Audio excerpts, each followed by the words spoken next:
اب ماں کی مانے یا اللہ کی مانے، ماں کی مانے یا اللہ کی مانے؟ اب ایسی صورت میں آپ نے اگر ماں کی مان لی، اللہ کی نہیں مانی، تو آپ گناہگار ہو گئے، آپ مومن نہیں ہو سکتے۔ کیوں کہ نبی کریم صلی اللہ علیہ وسلم نے بیان فرمایا کہ تم میں سے کوئی مومن نہیں ہو سکتا جب تک کہ میں محبوب نہ ہو جاؤں۔ آپ نے ووٹ دے دیا ماں کے کہنے پر، لیکن وہیں پر آپ اگر رک جاتے تو آپ کے پاس دلیل موجود تھی، وہ یہ کہ وَإِن جَاهَدَاكَ أَن تُشْرِكَ بِي شَيْئًا مَا لَيْسَ لَكَ بِهِ عِلْمٌ، کہ اگر وہ اس بات کی کوشش کرے کہ تو میرے ساتھ کسی کو شریک کر تو تو ان کی اطاعت مت کرنا۔ تو یہ چیز جو بتائی شریعت نے، ہر چیز کے بارے میں واضح انداز میں اور کھول کھول کر بیان کر دیا کہ آپ کس کے ساتھ کس حد تک کہاں جا سکتے ہو۔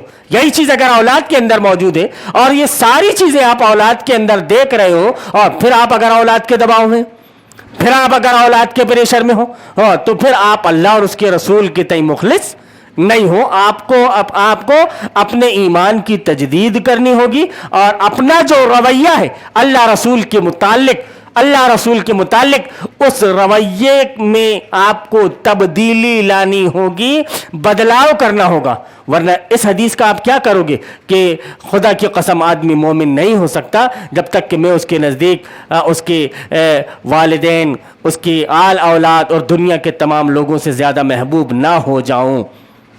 اور یہاں پہ اللہ رب العالمین بیان فرما رہا ہے، جس کو ہم نے ذکر کیا کہ خدا کی قسم وہ آدمی مومن ہو ہی نہیں سکتا۔ کون؟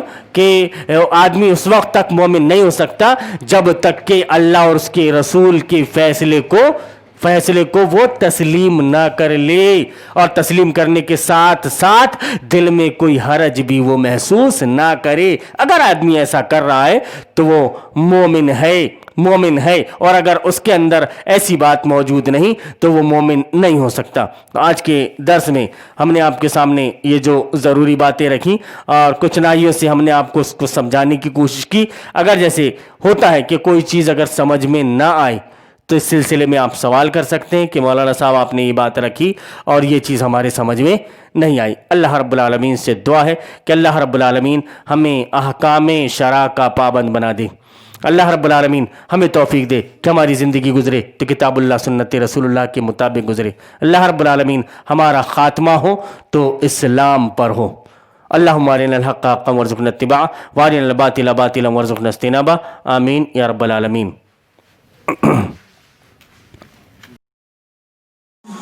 لوگوں کا رد و قبول ہرگز حق و باطل کا معیار نہیں ہے۔ لوگوں کی اکثریت اگر اندھیروں میں بھٹکنا اور ٹھوکریں کھانا چاہتی ہے تو خوشی سے بھٹکے اور ٹھوکریں کھاتی رہے۔ ہمارا کام ہر حال اندھیروں میں چراغ جلانا ہی ہے، اور ہم مرتے دم تک یہی کام کرتے رہیں گے۔ ہم اس سے خدا کی پناہ مانگتے ہیں کہ ہم بھٹکنے یا بھٹکانے والوں میں شامل ہو جائیں۔ خدا کا یہ احسان ہے کہ اس نے ہمیں اندھیروں میں چراغ جلانے کی توفیق بخشی۔ اس احسان کا شکر یہی ہے کہ ہم چراغ جلاتے جلاتے مر جائیں۔